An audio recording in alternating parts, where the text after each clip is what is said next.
We're back with you with Scott Braddock from Scott Braddock Financials. This question is, I'm 67. I'm still working. I'd like information on what to do to draw my Social Security. Okay, so what we need to know in this situation is that once you reach your full retirement age, which 67 is the oldest full retirement age, so no one is beyond 67 in which they reach their full retirement age. So once that takes place, you can start drawing your Social Security and they will not deduct your benefit for working. This is so important for folks to understand this, because what we have realized in the financial industry is that folks are working later in life. Now, is it best for you to start at 67? I would not be able to answer that, but I can tell you that's an excellent question to be asking. It could make sense to wait till 70. You can earn 8% increases on your benefit each year. You delay till 70, plus any cost of living adjustment Social Security offers during those years is compounded and baked into that benefit. It can really maximize your Social Security. Yeah, but they need to talk with someone so they can see the whole big picture so that they can make sure. Yep. Yes, okay. 100%. This person says, I'm almost 68. Can I draw from my 401k and is it taxed? So you can draw from your 401k without being penalized once you reach the magic age of 59 and a half. Now, what we need to keep in mind, though, when it comes to our 401ks is they are tax deferred. So 100% tax deferred. So there is no what we call a cost basis. So 100% of what you take out is taxable. It will be taxed as income received. Okay, so whatever you take out is taxed. So if you took That's right. out the 10,000 or you took out 100,000, either way.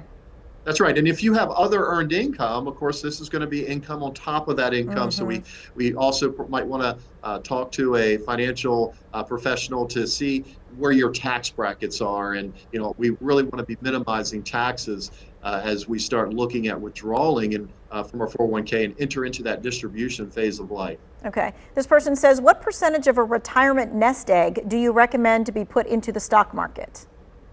So there is a rule that's been around for a very long time in the financial industry. It's called the rule of 100. And I think this is an excellent answer here, because what you would do is you would subtract your age from 100 and, you know, let's say that you're 65.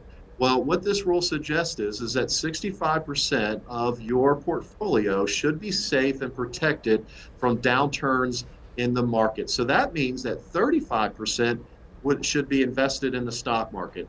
Now, it's not a one-size-fits-all. I refer to any rule as a good starting point. Some folks are going to say, hey, that's not enough risk. I like risk. I want to invest more and reap some bigger and larger rewards. And other folks are going to say, you know, that's too much. I want a little less. But that rule is a great way to get started. Okay. This person's asking, I opened an IRA last year. Can I add to it? And what is the least amount that can be added? So the least amount that you can add to an IRA is going to be dependent upon the institution that you're working with. We offer IRAs that folks can start, and there's really not a minimum amount that you need to start with. You can put in $7,500 up until April 15th of 2024 for last year. So we still have some time if you want to make a contribution to that IRA. Now, keep in mind that amount goes up to $8,000 next year. Okay, so, and I didn't want people to miss that. So if you haven't done your taxes yet, and you're like, oh, I'd like to take a little bit more off of my AGI, you can donate to your IRA from last year, even though it's now 2024. Well, that's right. And just to clarify here, so the IRA and 401k is a little bit different. I'll touch on this real quick. So with the 401k, that will lower your overall earned income for the year. So if you made $100,000 and you contribute $20,000 to your 401k, it's as if you made $80,000 that year, and then your deductions start. When we make a contribution to an IRA, it's just a deduction. It does not decrease our earned income. Maximize that 401k first so that you can really take advantage of that tax deferral and taxation. All right, so it helps you, but it doesn't help you as much as we thought it might help us. That's right. Okay, that's right. Good to know. All right, this person is now asking, are treasury savings bonds a good investment now? I think what we need to know about treasury bonds is that they're safe. So we have folks that I call savers. These are folks that are more concerned about the return of their money than the return on their money. So a lot of these savers love treasuries right now. They're paying really well. They can be short term also, so that kind of keep you in a position to do something different if interest rates start to go back down. But absolutely, they're a safe place if that's what you're looking for. And sometimes those are better rates, especially now, than what you would find at your bank. This question is, will I be taxed if I roll over my 401k, because I no longer work at that place, to another IRA?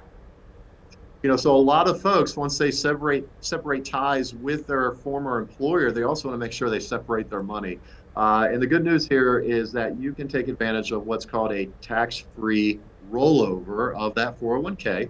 And that's correct. That would actually then go into an IRA. There are a lot of benefits to doing that. You have more control over your money. You can diversify much better. And the taxes are more in your favor too once you start taking out of those tax deferred accounts later in life. The 401k has an automatic 20% taxes and the IRA does not. Okay, great. Thank you so much for your time and your expertise on this Friday. And it's Frugal February, so go out and see what you can do with that. Thanks so much, Scott. If you missed any of this, this is going to be in the Two Wants to Know section of our website.